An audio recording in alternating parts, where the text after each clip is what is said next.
அனைவருக்கும் வணக்கம். எனது பெயர் வ.உ. சிதம்பரனார். நான் தூத்துக்குடியில் வத்தப்பிடாரம் என்ற ஊரில் 1872 ஆண்டு செப்டம்பர் 5ஆம் தேதி பிறந்தேன். நான் திருச்சியில் வழக்கறிஞர் பட்டம் பெற்றேன்.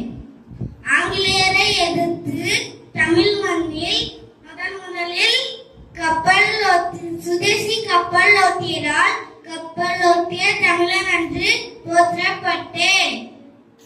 ஆங்கிலேயர் என்னை சிறையில் அடைத்து செக்கிழுக்க வைத்ததால் செக்கிழுக்க தமிழன் என்று குறிப்பிடப்பட்டேன். நான் ஒரு சிறந்த இலக்கியவாதி. நான் பல நூல்களையும் தமிழ் மொழிபெயர்த்து புது நூல்களையும் எழுதியுள்ளேன். போராட்டமே எனது வாழ்க்கை, சுதந்திரமே எனது மோட்சம். வந்தே மாதரம், வந்தே மாதரம்.